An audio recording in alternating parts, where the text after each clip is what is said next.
ఒకప్పుడు teacher MLC, graduate MLC లాంటి వాటిట్లలో రాజకీయ పార్టీలుగా పోటీ చేసేవాళ్ళు కాదు. కానీ రాజకీయ పార్టీలలో కాస్త పలుకుబడి ఉన్నటువంటి వాళ్ళు పోటీ చేసేవాళ్ళు.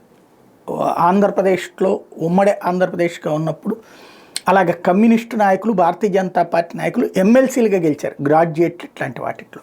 టీచర్ ఎమ్మెల్సీలు ఎప్పుడు కూడా కమ్యూనిస్టు సంఘాలు ఏవైతే ఉంటాయో వాళ్ళ మధ్యన పోరాటం జరుగుతూ ఉంటుంది. ఫైనల్గా ఒకళ్ళు గెలుస్తూ ఉంటుంటారు.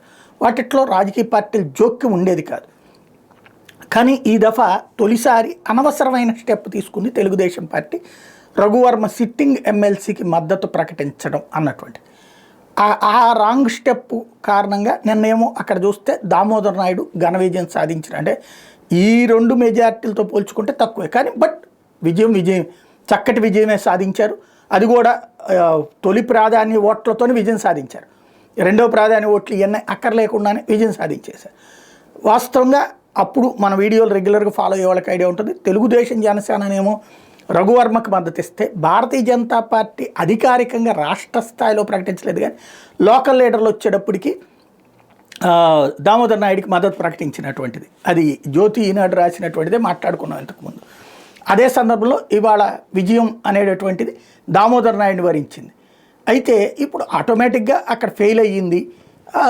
దాంట్లో పార్టీకి సంబంధించి చాలా ప్రయత్నం చేశారు, ఫెయిల్ అయ్యింది. లైట్ తీసుకుంటే అంటే దానికి ఏంటి కారణాలని అన్వేషించుకుంటే సింపుల్ లాజిక్ కనబడేది ఏంటంటే టీచర్ల రాజకీయాలలో మనకు పట్టు లేదు కాబట్టి పొరపాటు పడ్డాం, ఇంకోసారి దాంట్లో ఏలు పెట్టకుండా ఆ సంఘాలు చూసుకుంటాయిలే అంటే పోతుంది. కానీ దాన్ని ఇప్పుడు ఎలా కవర్ చేయాలన్నటువంటి ప్రయత్నం ఈనాడు జ్యోతి రాసుకొస్తే, అట్లాగే ఒక సోషల్ మీడియా అబ్బెబ్బే ఇద్దరికీ కూడా దామోదర్ నాయుడికి మేమే మద్దతు ఇచ్చాం కూటమిగా, అట్లాగే రఘువర్మ ఇద్దరికీ కూడా మేమే మద్దతు ఇచ్చాం. మూడవ అభ్యర్థికి వైసీపీ మద్దతు ఇచ్చింది. వైఎస్ఆర్ కాంగ్రెస్ పార్టీ ఎన్నికల్ని మేము పోటీ చేయలేమని చేతులు ఎత్తేసిందని అప్పుడే చెప్పుకున్నాం. అందులో మొహమాటం ఏం లేదు. వాళ్ళు చేతులు ఎత్తేసారు, పారిపోయారని కూడా చెప్పుకున్నాం అప్పుడే.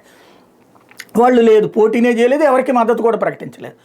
ఎవరికి ఓట్లు వేసుకునేది ఉంటుంది, ఆ వైసీపీ అభిమానులైన ఓటర్లు ఎవరికొకరికి వేసుకుంటారు. అందులో అదేమి పార్టీ మద్దతు కాదు, లేదా పార్టీ వీళ్ళకి వేయండి అని కూడా చెప్పలేదు.